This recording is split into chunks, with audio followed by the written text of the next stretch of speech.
The head of Britain's biggest police force warned yesterday that crushing good officers makes the streets less safe after a police marksman was cleared of murder. Sir Mark Rowley said the system holding police to account is broken after firearms officer Martin Blake was put on trial for murder because he shot motorist Chris Kaba to save other officers from being run over. Sergeant Blake, 40, was cleared in just 3 hours yesterday, leaving the Crown Prosecution Service facing questions about why the landmark case was brought after jurors wholeheartedly rejected accusations he shot the 24-year-old without justification. In an extraordinary case which has profound implications for national security, hundreds of firearms officers around the country downed their weapons in protest when the officer was charged as colleagues argued that he was just trying to save them. Last night, the Met Commissioner praised his officers' bravery, while Tory leadership contender Robert Jenrick described Mr. Blake as a hero, saying his prosecution had endangered the public. The fatal shooting on September 5, 2022, happened after armed police started tailing the vehicle Mr. Kaba was driving because the Audi Q8 had been linked to a shooting the night before in Brixton, South London. When police boxed in the vehicle in a residential street in Streatham, Mr. Kaba used the car as a battering ram, reversing into a police car before accelerating into parked cars in a desperate bid to escape. Ready to run over anyone standing in his way, Mr. Kaba revved back and forth in the high-powered Audi, almost dragging the 10 officers surrounding him under the wheels. Mr. Blake finally ended the rampage by firing a single fatal shot through the windscreen, killing the driver. Former Justice Secretary Mr. Jenrick said Martin Blake was a hero who found himself fearing for his life and the life of his colleagues. His prosecution was wrong and endangered the public. We must back our brave police officers and not drag them through the courts for making split-second decisions. The Met Commissioner said last night, "We have been clear that the system holding police to account is broken. The more we crush the spirit of good officers, the less they can fight crime. That risks London becoming less safe." Former Home Secretary Dame Priti Patel said this case has had a huge reputational impact on his career and on the force at large. There are important questions for the CPS to answer over the evidence base they had and their reasons for pursuing it. During the 3-week trial, a succession of officers claimed they would have shot Mr. Kaba if Mr. Blake had not acted. Despite his acquittal, Mr. Blake faces the prospect of a disciplinary hearing brought by the Independent Office for Police Conduct. His suspension by the Met was lifted last night, but it could be months before the watchdog makes the decision whether to proceed with a misconduct hearing. Separately, Mr. Kaba's parents Prosper Kaba and Helen Lumumanganu are set to launch a civil claim which may include considering the grounds for appeal. Members of Mr. Kaba's family rocked back and forth as the verdict was delivered. They said the not guilty verdict leaves us with the deep pain of injustice. It comes after more than 200 protesters gathered outside the Old Bailey with Mr. Kaba's family on Monday evening. A banner was held that said, "We keep each other safe," as well as placards saying "Justice for Chris Kaba," and chants of "Say his name, Chris Kaba," and "No justice, no peace" were heard outside the court. Mr. Kaba's family said the verdict was a failure for all those affected by police violence, adding that no family should endure the unimaginable grief we have faced. In a statement issued by campaign group Inquest, Mr. Kaba's family said they would continue fighting for Chris, for justice, and for real change. Some protesters bore signs including "Ashamed to be white and born 1999, lynched 2022" in reference to the death of Kaba.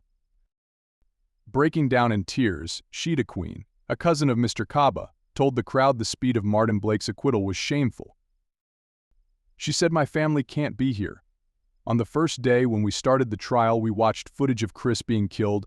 We carried on watching it because it was part of the evidence.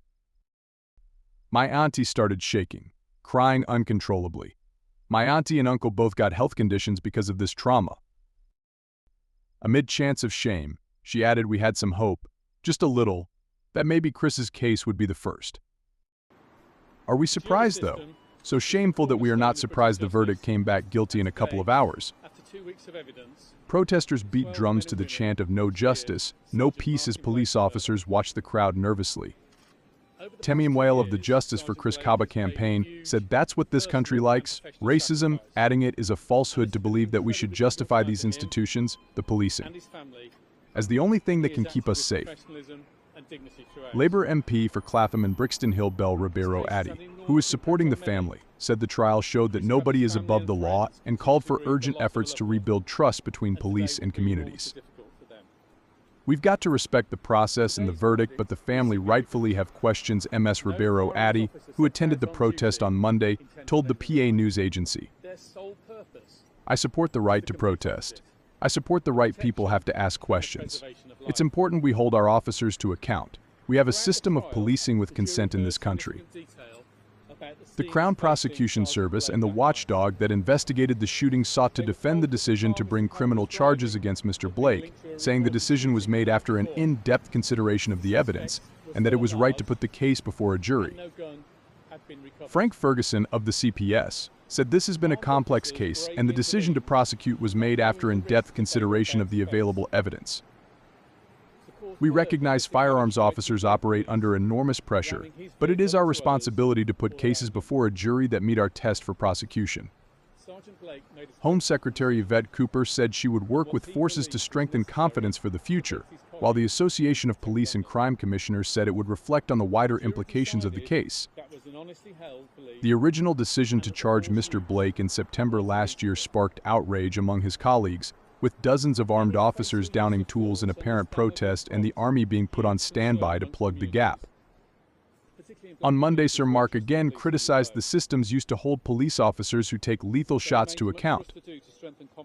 No police officer is above the law, but we have been clear that the system holding police to account is broken, he said. I worry about the lack of support officers face for doing their best, but most of all, I worry for the public. The more we crush the spirit of good officers, the less they can fight crime that risks London becoming less safe. David Spencer, the head of crime and justice at Policy Exchange and a former senior Met police officer, said it spoke volumes that the jury took just 3 hours to return its verdict.